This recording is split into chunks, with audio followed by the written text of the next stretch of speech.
estar de asistencia para participar en esta conferencia que va a impartir Félix Martín Santos. Además, Félix Martín Santos es autor de los artículos que se han publicado y están publicados en las páginas web tanto de Villegas como de Villamorón sobre esta iglesia de Santa Eugenia, el Conjuradero, la iglesia de Villamorón y otras iglesias como por ejemplo también la iglesia de Fuenteodra. Estos artículos, como digo, están todos publicados en nuestras páginas web, tanto la de Villegas como la de Villamorón. Quiero expresar también mi agradecimiento al Ayuntamiento por la colaboración de las urnas para hacer posible que en el conjuradero se pueda exponer todos los elementos sacramentales y además el libro de conjuros, no el original, sino un facsímil. Quiero tener una atención y una mención muy especial para la Asociación Amigos de Villamorón, con la que siempre colaboramos y con la que establecemos ese contacto estrecho para todas las actividades que se realizan en Villegas y Villamorón.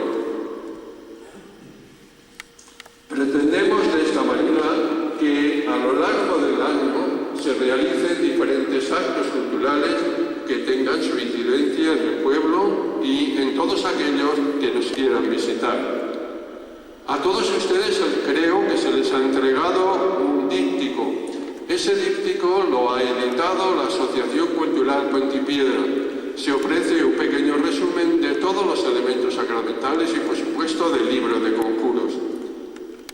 Quiero agradecer muy especialmente, por supuesto, a Félix todo el trabajo que ha hecho para preparar esta conferencia y especialmente también el desplazamiento que ha realizado a cada uno de los tres pueblos, Poza de la Sal, Pozuelos de Ojeda y Cuenca de Campos, para tener, mejor dicho, allí información e imágenes que nos va a ofrecer ahora en esta conferencia.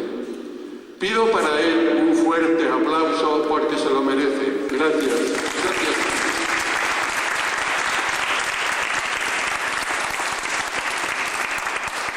Bueno, siempre es un amigo y cuando hace manifestaciones de este calado, pues lo único que puedo decir es que muchísimas gracias, que no es para tanto, ni mucho menos. ¿Pero ahora? ¿Sí? Sí. Bien, bueno, vamos a hablar de un tema singular, un patrimonio, yo voy a decir emblemático, aunque poca gente lo conoce, por desgracia. Aúna tanto elementos, bienes materiales como inmateriales. Los materiales, bienes inmuebles, los elementos arquitectónicos y escultóricos y bienes muebles que perduran en estos 4 arcos conjuraderos de Castilla y León, de Villegas, Poza de la Sal, Pozuelo de Ojeda y Cuenca de Campos, y los bienes inmateriales constituyen un verdadero patrimonio cultural inmaterial, remedando a la UNESCO que ese conjunto de prácticas y experiencias vivas que hemos heredado de nuestros antepasados, que transmitimos a nuestros descendientes, en este caso en forma de hechos sociales, tradición oral y sobre todo rituales, que son los que caracterizan y distinguen a estos elementos que vamos a describir ahora, este patrimonio. Vamos a empezar primero con el concepto. ¿Qué es un arco conjuradero? ¿Sí? Vale. La verdad es que la primera vez que me introduje en el tema, que quise obtener información, me llamó la atención comprobar que la palabra conjuradero no figura en el diccionario de la Real Academia de la Lengua Española. Sí el verbo conjurar, con 2 acepciones. Una de ellas, la primera, rogar encarecidamente, empleando una cierta fórmula de autoridad para pedir algo. Y la siguiente, la otra acepción es pedir, evitar, alejar algún daño o peligro. De la fusión de estos dos términos quien ruega con fervor, empleando una fórmula de autoridad y con el objeto de prevenir algún daño o peligro. La pregunta es, ¿qué se pretende evitar? ¿Qué se pretende evitar? Y aquí tenemos un maravilloso libro, El arco curadero de Villegas, el libro de conjuros de Ximénez, del siglo XVIII, contra tempestades, truenos, granizo, rayos contra las langostas. En realidad lo que se pretende evitar son las inclemencias meteorológicas que pudieran dañar las cosechas de secano y de regadío, los frutales, sobre todo el granizo, esos granos de hielo que llegan a adoptar dimensiones de 1 a 5 milímetros y más temibles aún el pedrisco, 1 a 2 centímetros, incluso en algunos casos hasta de 5 centímetros. Claro, eso podéis pensar que llega a ser devastador sobre las cosechas. Bueno, hay muchos ejemplos. Aquí vemos, bueno, el calendario palentino 2021, que es el pedrisco, incluso 500 hectáreas de cereal. Ya son hace poco, este mismo mes de mayo, que ha concluido una fuerte granizada que ha afectado en plena floración a los viñedos, a Ribera del Duero, y en Poza de la Sal. Se preocupaban también por conjurar las tormentas a fin de que no devastaran la producción de sal que acompañaba a este pueblo desde la época de los romanos hasta bien entrado el siglo XX. Bien, la siguiente pregunta que veo. ¿Quién conjura las tormentas, tempestades para proteger los cultivos? Aparte del pueblo, que es fundamental, pero hay unos elementos muy reconocidos. Por una parte, el campanero, con el toque de pentenublo, y el sacerdote rogando ataviado de elementos sacramentales, sobre pelliz, estola, agua bendita, cruces, Agnus Dei. Si vamos a hablar un poquito del toque de pentenublo, de las campanas, me voy a referir a un libro que me ha gustado mucho. La mayor parte escrito en latín, pero hay unas partes en castellano,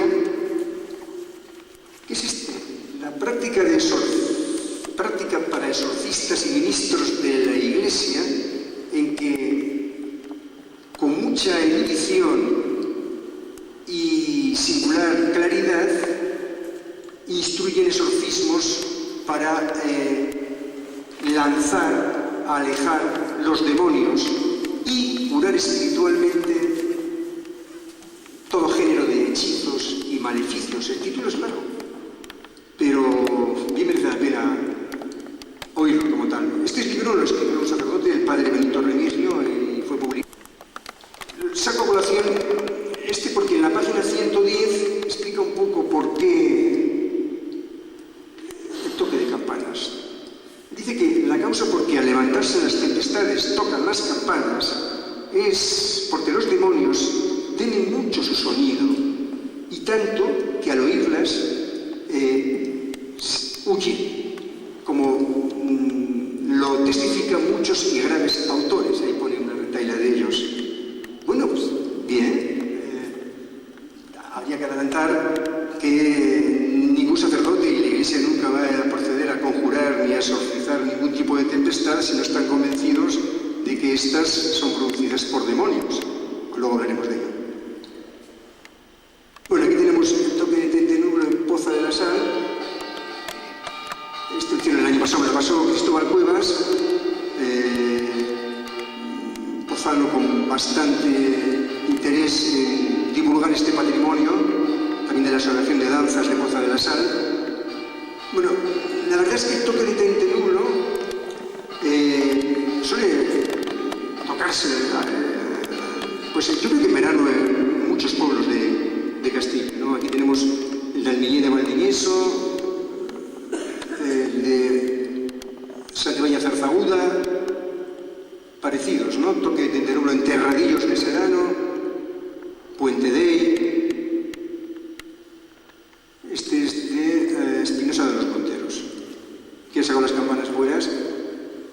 Bien.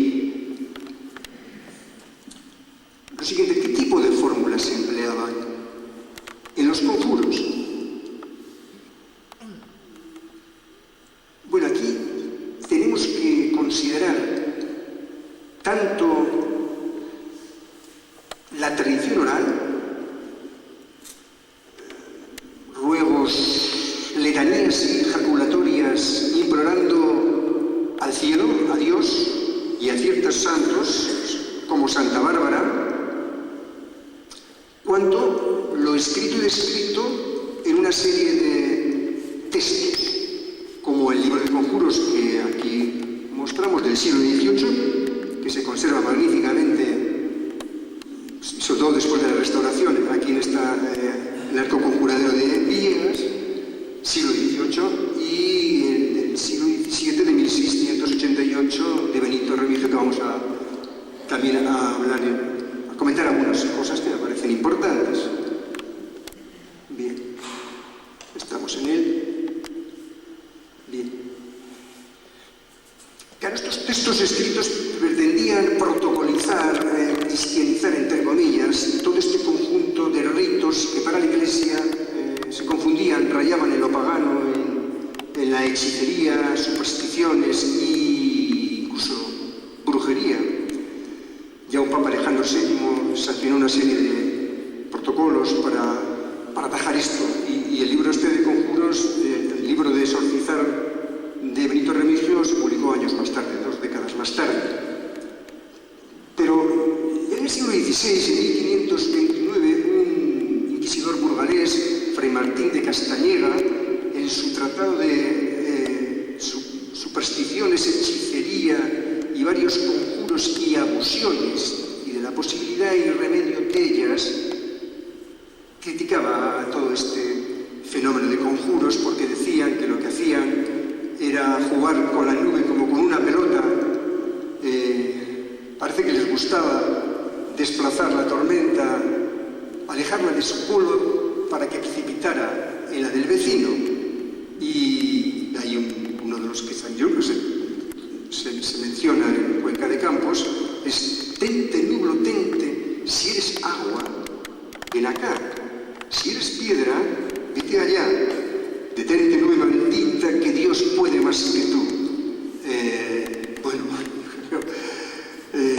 Esa es la lucha. Bueno, vamos a ver un poquito algunos detalles con respecto a esto de las fórmulas, de los protocolos, y voy a referirme otra vez a este libro que me parece muy ilustrativo.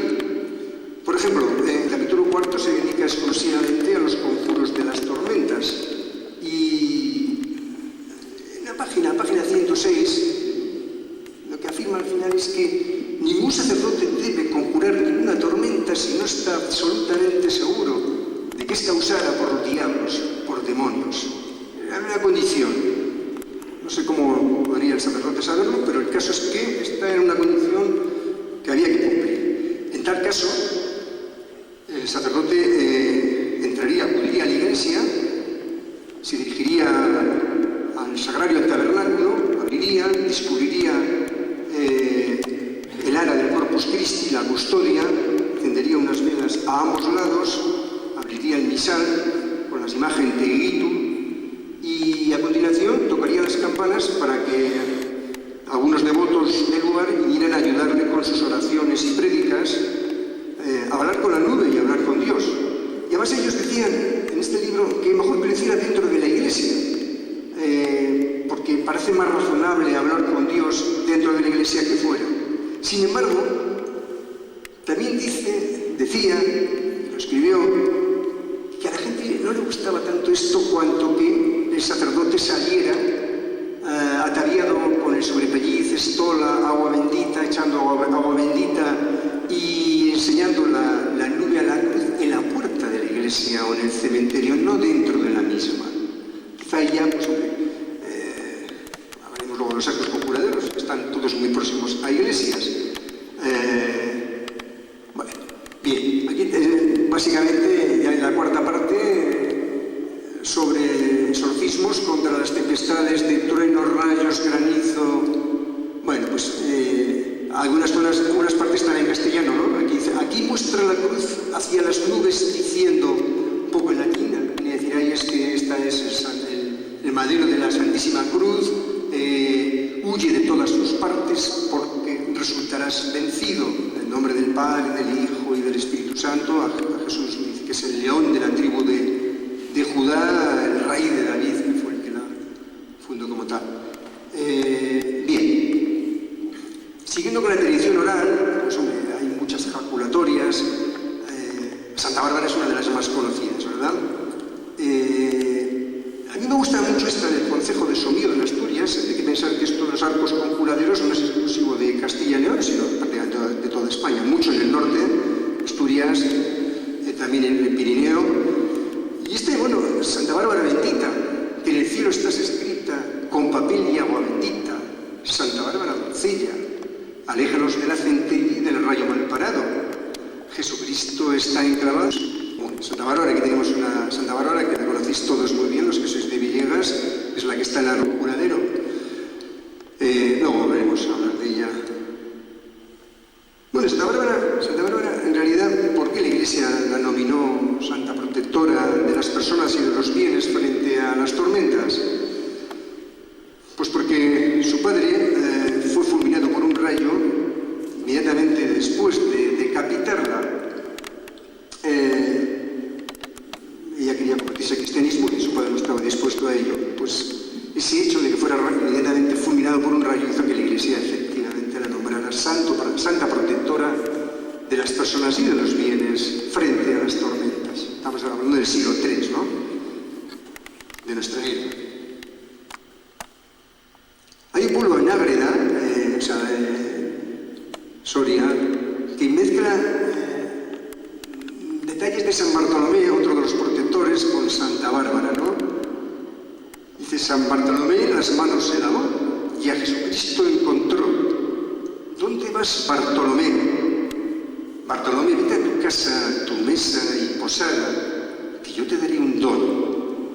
Que donde seas mentado, que no caiga centella ni rayo, ni muera mujer de parto, ni criatura de espanto, ni labrador en el campo, ni pastor con su rebaño. Santa Bárbara bendita, que en el cielo estás escrita con papel y agua bendita. Jesucristo, bueno, lo mismo está enclavado en la era de la cruz, Pater Noster de Jesús. Bueno, esto es tradición oral que se ha mantenido a lo largo de los siglos. Esto sí que es un bien, patrimonio cultural y material. Y hay muchas. Esta es la que decíamos: detente, no lo tente, si eres agua ven acá, si eres piedra vete allá, detente, nube maldita, que Dios puede más que tú. Carmen Gonzalo de Andrés, que ponía en el artículo, dice: licenciada en Historia, refirió en un artículo a acordarse de Santa Bárbara cuando suena diversas jaculatorias a Santa Bárbara, así como ciertas creencias, publicado en la revista del aficionado a la meteorología, hablamos de marzo de 2003. Bien. Seguimos con las preguntas. Oye, ¿desde dónde conjuraban las tormentas? Ya hemos dicho antes que la Iglesia prefería que se hiciera dentro de la Iglesia, pero a la gente no le gustaba que esto quedara aquí. Hay que salir fuera. Tenemos que ver la nube. Y ahí el sacerdote, con todos sus elementos sacramentales, tiene que proceder al exorcismo, al conjuro. Al fin y al cabo, que los demonios se vayan y que la tormenta no suceda ni arrase nuestras cosechas. Bueno, pues en realidad vemos ciertos templetes, arcos muy próximos a las iglesias. La idea es, bien, de acuerdo, fuera de la iglesia, pero muy cerca de la misma. Ahí tenemos el ejemplo nuestro, ahí tenemos el arco conjuradero de Villegas y la iglesia de Santo Eugenio, en la que estamos. En Poza de la Sal, el arco conjuradero, como luego veremos, está al lado de la iglesia de San Cosme y San Damián. El de Cozuelo de Ojeda también, la iglesia de Santa María de la Asunción. Solamente el de Blanca de Campos está un poco alejado de estas iglesias, o de una iglesia. Bueno, si vamos a hablar de arcos conjuraderos, tenía intención de acercarme a los mismos para hacer unas fotografías, algunos vídeos, para tener un conocimiento próximo. Este es el de Cozuelo de Ojeda, ¿no? Falta la techumbre, pero hicieron... bueno, esta es una zona muy rica en románico. Esta es la iglesia de Moárez de Ojeda, que es una joya. Cuando te acercas, estamos hablando de la zona de Aguilar de Campo. Pero este concretamente, el de Cozuelo de Ojeda, pues vemos aquí la iglesia de Santa María de la Asunción, y yo entré dentro y tenía 4x4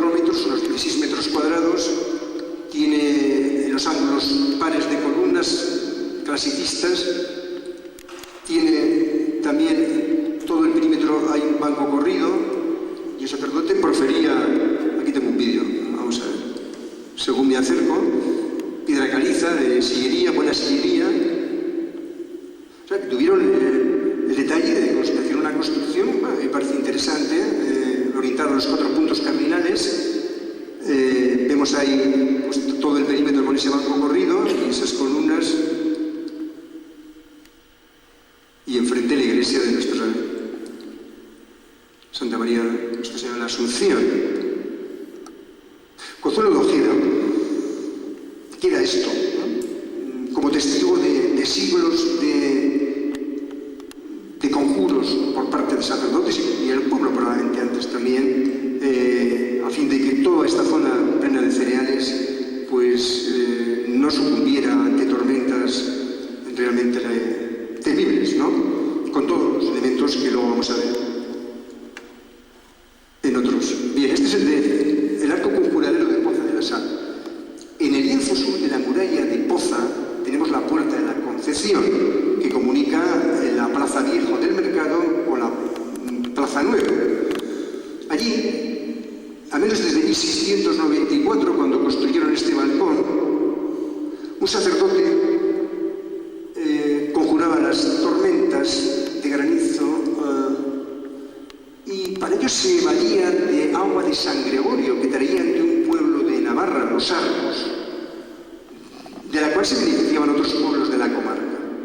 El 3 de mayo encendían en un farol que tienen en el mismo una vela y durante toda esa época, desde el 3 de mayo hasta el 14 de septiembre, tocaban las campanas los domingos a tentenulo y además se valían del artificio y del ruido del castillo, de la artillería del castillo, según me comentó Cristóbal Cuevas.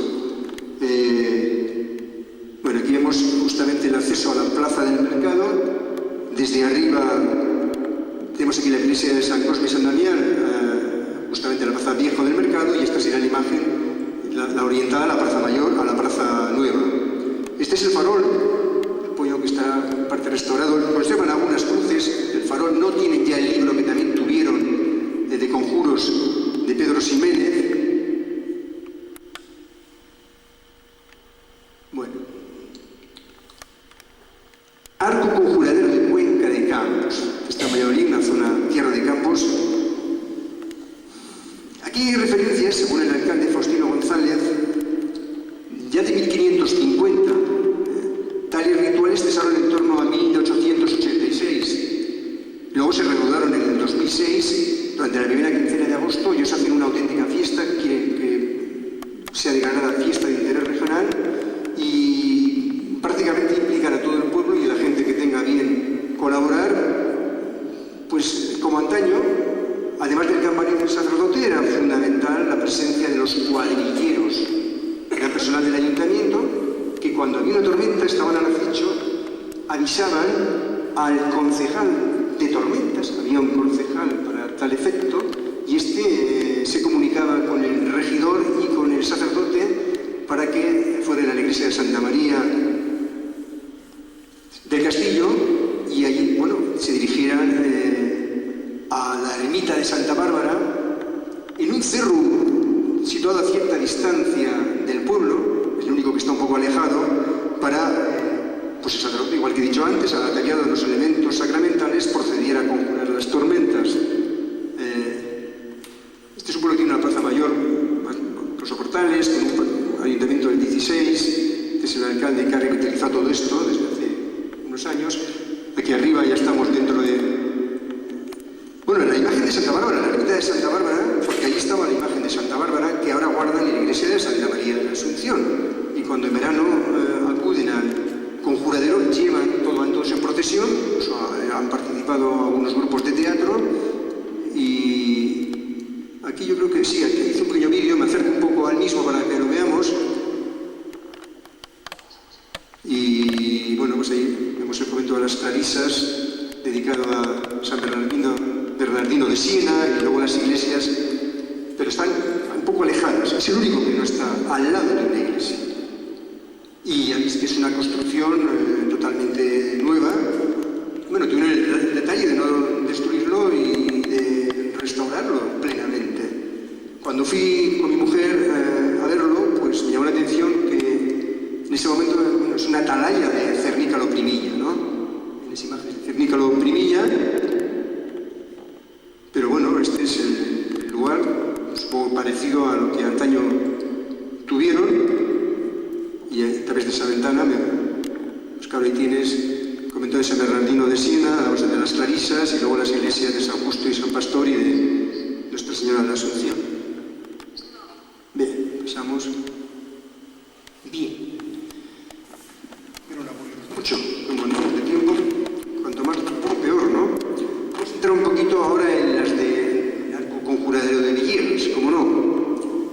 Esta es una foto que la tengo un cariño especial. Tengo allí en mi consulta a la entrada frente de la sala de espera, una imagen, vamos a ir, imagen muy bonita de este conjunto, el Arco Conjuradero y la iglesia de Santo Eugenio. La entrada es por detrás, evidentemente, y la primera vez que fui me la presentó este buen hombre, este amigo mío, Javier. Fueron momentos de auténtico placer y de mucha felicidad. Esos son los que te das cuenta que atrapas el instante, o que el instante te atrapa a ti, no lo sé muy bien, pero te estresa absolutamente porque solo piensas en eso, y me pareció tremendamente placentero. Bueno, pues vimos un poco lo que había, y vimos, vamos a ir para atrás otra vez, una cruz grande, había el libro de conjuros, y luego comprobé que estaba digitalizado por la Junta de Castilla y León. Llevaba tiempo digitalizado, lo tenían controlado al respecto. Lo que solo faltaba es lo que luego hicieron a través de vuestro improvisor, la Sociedad de Puentipiedra de Villamorón, que ha luchado constantemente para recuperar estas piezas auténticamente maravillosas. Es un patrimonio, bienes muebles, materiales de un enorme relieve. Y es que tenéis pues básicamente todos los elementos, las cruces procesionales, la grande, la pequeña, el viril con el Agnus Dei. A mí me llamó la atención cuando entré a la derecha este farol con la vela encendida, y te pregunté, y aquí pregunto, oye, ¿por qué hay una vela encendida a modo de luminaria junto al armario con los útiles para conjurar las tempestades? Y bueno, pues porque la gente cree que ahora la falta de conjuros, mantenerla encendida, bien podría ayudar a que los campos de Villegas se libren de tempestades y pedriscos. Me responden, bueno, la cruz de mayo, la cruz de septiembre, todos sabemos que la cruz de mayo se refiere, o la cruz húmeda, es el día de la invención de la cruz en relación con el descubrimiento de la Santa Cruz por Helena, la madre del emperador Constantino, en el 3 de mayo del 326. Luego el 14 de septiembre la propia Iglesia decidió elegir tal día para celebrar la exaltación de la Santa Cruz, o Cruz Seca. Bueno, ahí tenemos aquí una imagen también de... Bueno, esto ya es la restauración. Lo interesante de Villegas es que esa tradición sigue. No solo porque no han dejado de encender la vela todos los días desde el 3 de septiembre, desde el 3 de mayo al 14 de septiembre, sino que incluso ese día, el 3 de mayo, en la hornacina central donde está Santa Bárbara, colocan una cruz pequeña, la cruz pequeña, celebran la misa, encienden ese primer día ya en el farol la vela, como decimos, y van en procesión recitando letanías hasta el pago redilla, se llama, ¿no? El término, donde el sacerdote coloca la cruz grande en un mojón allí ubicado, y procede a bendecir los campos orientados a los 4 puntos cardinales. Y esas cruces se mantienen desde el 3 de mayo al 14 de septiembre, al igual que la vela encendida diariamente. Eso se ha mantenido y se mantiene. Eso es patrimonio cultural, material, sin duda, heredado por nuestros antepasados, que estamos legando y que sigamos haciéndolo a nuestros descendientes, por todo lo que significa. Sería lamentable perderlo. Bueno, aquí vemos la labor que ha hecho la Junta de Castilla y León de recuperación, es realmente encomiable, y Sara Cabero Rodríguez, del libro, lo tengo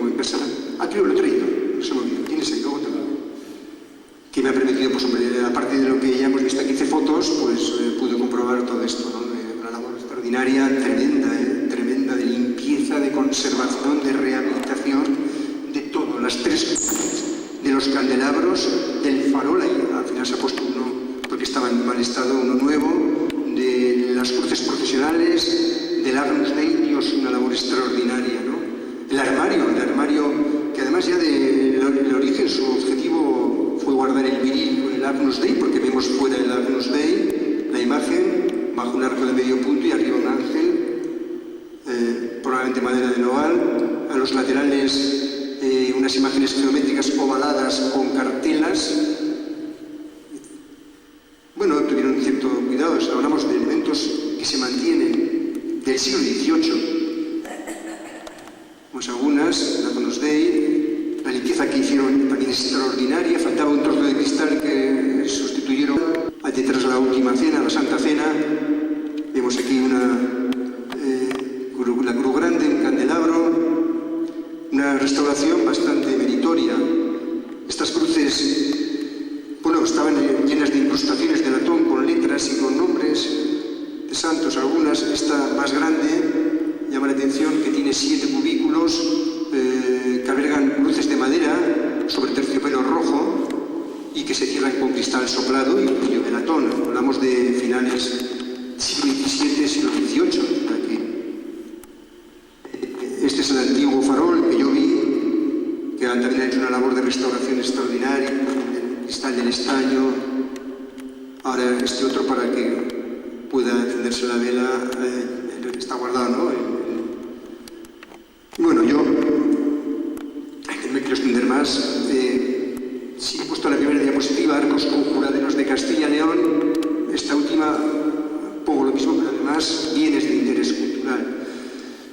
Yo entiendo que la Junta de Castilla y León está haciendo una labor encomiable, con restauraciones varias, libros de conjuros, todos los elementos sacramentales que hemos mencionado, y eso es mucho de agradecer, y espero que siga haciendo esa labor maravillosa, concediendo el bien de interés cultural. Y ahora que veo la iglesia, pues con estos paramentos absolutamente plenos de humedad, también sería bueno que participara en la restauración de los mismos, al igual que en ese extraordinario retablo que alberga. Un poco micromecenazgo, otro poco. Creo que la Junta de Castilla y León tendríamos muchas posibilidades de mantener un patrimonio que no olvidemos. Es un patrimonio de todos. El patrimonio es de enorme importancia. Con su contemplación, siempre digo en los artículos que hago, sirven para incrementar el nivel de salud. La esperanza de una buena salud, porque te abstraes, te relajas y durante ese tiempo puedes ser feliz si logras contemplarlo con ojos despiertos y con ganas de disfrutar. Y por mi parte, no os quiero aburrir más. Alguna pregunta, si tenéis, con respecto al tema. Tengo más cosas por ahí, pero de Soria y tal, pero yo creo que esto es lo más importante. Aplauso. Muy bien. ¿Algunas preguntas? Aplauso.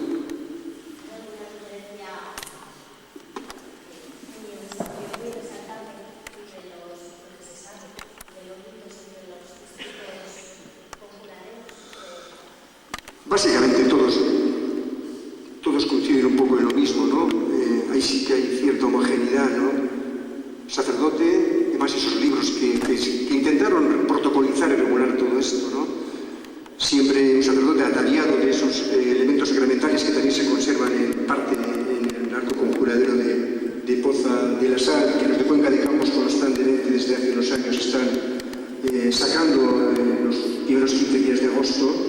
Pues eso, el sacerdote ataviado de sobrepedir, de la estola, echando agua bendita, con las cruces orientadas a la nube y la gente alrededor. Es cierto que en estos dos libros hay muchas oraciones, todas en latín.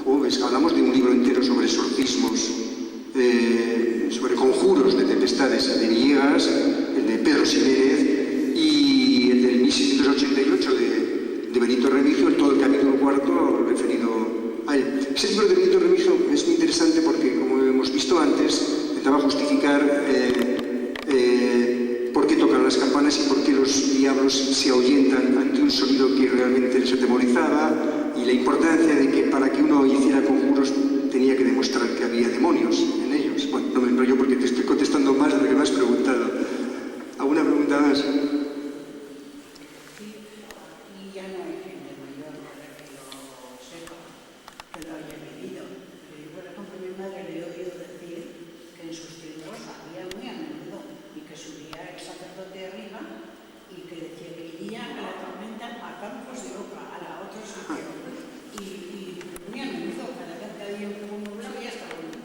Está muy bien eso. Ahora que la Villena hay gente mayor que la haya. Sí, sí que lo oís, ¿no? Sí que... Pero mi madre, por ejemplo, ahora tendría 110 años, y yo le he oído muchas veces comentar que se subían y todo el pueblo abajo y Qué bueno. tocaban las campanas, pues eso va del nulo y bueno. El nulo, efectivamente. A otros que tiene que ver el demonio para. No, eso del demonio no sé. Claro, la Iglesia, en principio, lo que quería era huir de la hechicería, supersticiones, ritos paganos, la brujería, y entonces, ¿de qué manera podía hacerlo? Para uno exorcizar algo, para eliminar el demonio de un ser humano. Dicen que rezaban, aparte de leer el texto en latín el sacerdote, rezaban, pues el Padre Nuestro la vez. Claro. Nada de brujería, pero. Por supuesto, claro. A ver, desde el siglo XVI. Leyendas de brujería. Bueno, es que en todas las casas había una vela para cuando había tormenta. La que Sí. de las candelas la guardaron para todo el año. Sí. Te daba una vela el sacerdote, luego la encendías cuando hay tormenta. Está claro, yo creo que esto es... Este patrimonio realmente es de enorme trascendencia, poco conocido y que por lo menos debe mantenerse más. Si la gente desaparece de los pueblos, estamos mal asunto. No hay muchos. Hay en la zona del Pirineo aragonés hay una ruta de desconjuraderos, que llaman conjuraderos, ahí hay unos cuantos que se conservan. Hay más partes de España. En Castilla y León solo quedan 4. Alemania, perfecto.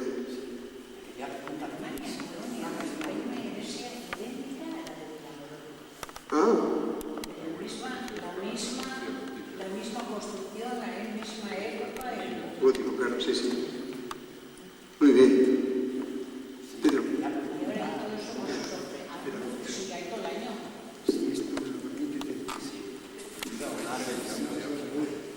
Sí, simplemente quería preguntarte cómo en una región tan extensa como la nuestra, el Castilla y León, quedan tan pocos ejemplos de conjuraderos. ¿Se incluye alguna posible razón para que hayan llegado tan pocos hasta nuestros días? La dejadez, la ausencia de gente que se encargue de cuidarlos. Es cierto que los 4 que quedan están en pueblos no con muchos habitantes, pero hay gente que se encarga un poco de cuidarlos. Se mantiene, cuida la iglesia, abre la iglesia, pero ¿cuántos pueblos románicos ha perdido una parte importante del románico?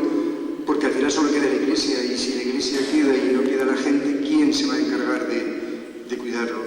Yo no tengo esto es una hipótesis personal, es un patrimonio realmente importante, un patrimonio, aquí tenemos bienes materiales, estos elementos, como decía, escultóricos y arquitectónicos, bienes muebles, ese libro, todo ese conjunto de elementos sacramentales del siglo XVIII y sobre todo los ritos que aún siguen llevándose a efecto. Esto es mucha cultura. Lo del demonio que decíamos es porque si no la Iglesia no iba a proceder, no iba a involucrar a los sacerdotes en tal estrategia, pero que indudablemente... Es que eran los amos. Eran los amos. Y lo que decían ellos, así iba hacia el pueblo detrás. ¿Alguna pregunta más? Sí. Yo creo que es importante la explicación y el mantenimiento, sobre todo de todo este tipo de patrimonio cultural, inmaterial y maravilloso, sobre todo cuando hay gente mayor que te cuenta cuando eran niños lo que pasaba. Pero ¿qué ocurre con los niños de ahora? Que ni conocen las iglesias, ni conocen o no, aparentemente no valoran la riqueza de esa iglesia donde quizá han ido o han hecho la primera comunión, pero pasan olímpicamente del tema. Entonces, si los gobiernos o alguien podría exigir que sea una asignatura de patrimonio el querer y amar un poco la riqueza y la historia un poquito, sobre todo esta historia material en cuanto a edificios y en cuanto a culturas y tradiciones, porque aparentemente, claro, quitando el móvil, pues poco más parece que los jóvenes ahora se interesan, ¿no? No, perfecto. Estoy absolutamente de acuerdo con ello. Absolutamente de acuerdo. Más bueno, sería muy de agradecer, ¿no? Además es que estas cosas se pueden explicar, creo yo, de manera que incluso los más jóvenes pudieran disfrutar, ¿no? ¿no? Además, tú relacionas la historia con el arte, lo que uno puede considerar dormido con lo vivo, porque la historia siempre está viva, y puedes incluso con pequeñas leyendas puedes conseguir suscitar su interés. Los jóvenes, tener abuelas que te puedan contar esto es todo un lujo, y que sigamos teniéndolas ya, pero todavía el hecho de que esto siga funcionando, la gente que ahora es joven y que aquí aún vive, va a poder seguir transmitiendo a sus nietos y a sus hijos, que están también presentes muchas veces, todo esto que están viendo, es que lo están viviendo, que siga sucediendo esto. Cuando les cuentas anécdotas de estas es que alucinan los niños. Alucinan como diciendo, ¡ahí va! O sea, eso pasaba. Sí, es que sin duda, y que yo espero que, repito, que la Junta de Castilla y León sí, creo que están participando, pero que no deben dejar de hacerlo, porque entiendo que las posibilidades presupuestarias son limitadas, en tanto que el patrimonio que tenemos es extraordinario. Castilla y León tiene un patrimonio extraordinario, pero no por ello tenemos que dejar de contribuir a estas figuras de micromecenazgo que también han utilizado en Villegas, en Villamorón, y en otros pueblos son de enorme trascendencia, porque todos pueden participar con pequeñas cantidades, por niñas que parezcan, al final son importantes para rehabilitar, conservar y recuperar un patrimonio que podría perderse. Si vamos a involucrar al pueblo, estas figuras de micromecenazgo de Hispania Nostra, por ejemplo, repito, son de enorme importancia, y también habría que estimular a los jóvenes para que contribuyeran así. Jóvenes, todo. Antes entraba, me olía humedad, no me ha olido, decía la de Villamorón, se ve que la limpieza del retablo y todo esto, mi mujer decía que olía a madera, está muy bien, aquí sí que me huele a humedad. Estos paramentos hay que limpiarlos, por Dios. O sea, la Junta de Castilla y León que participe, por una parte, y por otra, pues micromecenazgo. Por supuesto, eso debe constantemente llevarse a efecto. ¿Alguna pregunta más? Sí. Te quería preguntar, ¿Santa Brígida tiene algo que ver con esto de los conjuros? Santa Brígida no es una de las... Hay muchas santas y santos, he recogido un poco los fundamentales, pero también hay algunos. Santa Brígida, no sé si en Soria donde he leído alguno de los...